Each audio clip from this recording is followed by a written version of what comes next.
انتہا پسندی اور دہشت گردی کے واقعات آج کل ہر جگہ ہر ایک کی زبان پر ہیں. کبھی یہاں کوئی بم پھٹتا ہے، کبھی وہاں کوئی خودکش دھماکہ ہوتا ہے. لوگ بہت رنجیدہ ہیں.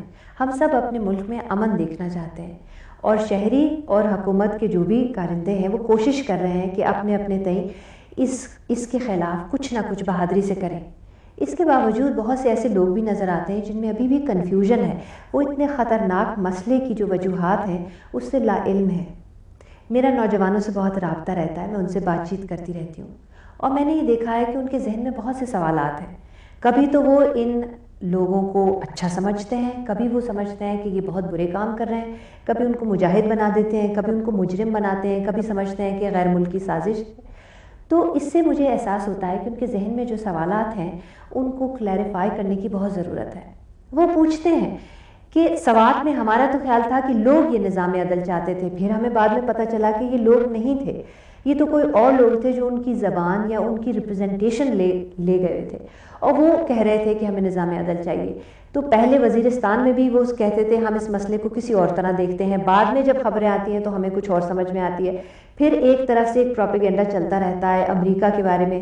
تو ایک جو کنفیوژن ہے اس سے ہمیں لگا کہ بہت ضروری ہے کہ ایک اس طرح کا پروگرام کا سلسلہ شروع کیا جائے جہاں مل کر ان سوالوں کے جواب ڈھونڈیں. ہم ڈھونڈیں اس بات کا جواب کہ یہ کون لوگ ہیں، یہ لوگ کس طرح سے کمیونٹیز میں داخل ہوتے ہیں، کیسے آہستہ آہستہ وہاں کی جو مقامی پاپولیشن ہے اس کا کنٹرول اپنے ہاتھ میں کرتے ہیں، کیسے خود بخود وہ ان کے نمائندے بن جاتے ہیں، اور پھر حکومت سے ان لوگوں کی طرف سے لیڈرز کی طرح بات چیت شروع کر دیتے ہیں. ہمیں اس سوالوں کے جواب ڈھونڈنے کی ضرورت ہے کہ یہ لوگ کہاں سے آتے ہیں، یہ ہمارے اپنے لوگ ہیں یا باہر سے آتے ہیں، یہ ایسا کیوں کر رہے ہیں، ان کے ہدف کیا ہیں. پوچھنے کی بات یہ ہے کہ یہ کون لوگ ہیں. آج کے اس پروگرام میں ہم آپ کو کچھ فلم دکھائیں گے، ڈاکیومنٹری ایک ہے، کچھ ایشوز پر بات کریں گے، مگر اس پروگرام میں ہم اس مسئلے کے اوپر ایک ایک کر کے اس مسئلے سے پردہ اٹھائیں گے. کچھ ماہرین ہم نے بلائے ہوئے ہیں کیونکہ ہم سمجھتے ہیں کہ جو ہمارے سوشل سائنٹسٹ ہیں جن کا کام تحقیق پر بیسڈ ہوتا ہے ان کو اس مسئلے پہ کنٹریبیوشن کرنا چاہیے اور ان کو عوام کے سامنے ایک تجزیہ پیش کرنا چاہیے. تو پہلے تو میں آپ کے تعارف جو ہے اپنے مہمانوں سے کراؤں گی، اور اس کے بعد ہم ایک چھوٹی سی ڈاکیومنٹری دیکھیں گے.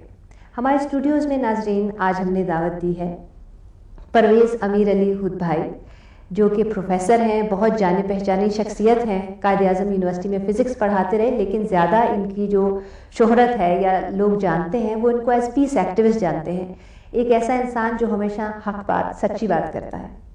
دوسرے ہمارے مہمان بھی اسی طرح ایک پروفیسر ہیں، خادم حسین صاحب. یہ بحریہ یونیورسٹی میں پڑھاتے ہیں اور انہوں نے پچھلے 7-8 برس باقی تمام جو ان کی تحقیق ہے اس کے علاوہ دہشت گردی، انتہا پسندی کے اوپر تحقیق کی، بہت سے ریسرچ پیپرز لکھے اور لوگوں کو آگہی دی. تو ان دونوں سے تو ہم بات چیت کریں گے، لیکن آج کا پروگرام جو ہے اس کے بارے میں تھوڑا سا میں آپ کو بتا دوں. آج ہم اس گھنونے مسئلے کی وجوہات کے اوپر بات کریں گے. بہت سے ایسے مغالطے ہیں لوگوں میں جو وہ اپنا تجزیہ پیش کرتے ہیں، کہتے ہیں یہ دہشت گردی اس وجہ سے ہوئی، اگر یہ نہ ہوتا تو دہشت گردی نہ ہوتی. آج اس کے ہم ذرا پردے کھولیں گے اور تھوڑا سا جانیں گے کہ اس کی وجوہات کیا ہیں.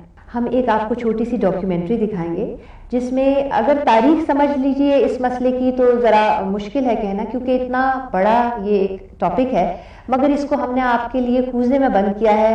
چھوٹی سی ڈاکیومنٹری ہے، اس سے آپ کو یہ پتہ چل جائے گا کہ اس دہشت گردی کی، انتہا پسندی کی اس خطے میں تاریخ کیا ہے.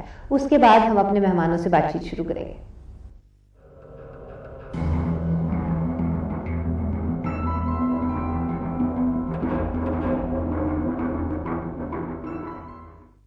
سوویت یونین اور امریکہ کے درمیان چلنے والی سرد جنگ نے تب اس خطے کو توجہ کا مرکز بنایا جب امریکہ نے سوویت یونین کو افغانستان میں شکست دینے کے لیے حکومت پاکستان اور افغانستان کے وار لارڈز کی مدد لی.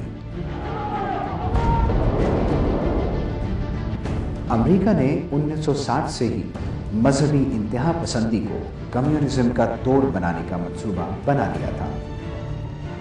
اس سلسلے میں وہ پاکستان میں بھی مذہبی تنظیموں کو مدد فراہم کرتا رہا.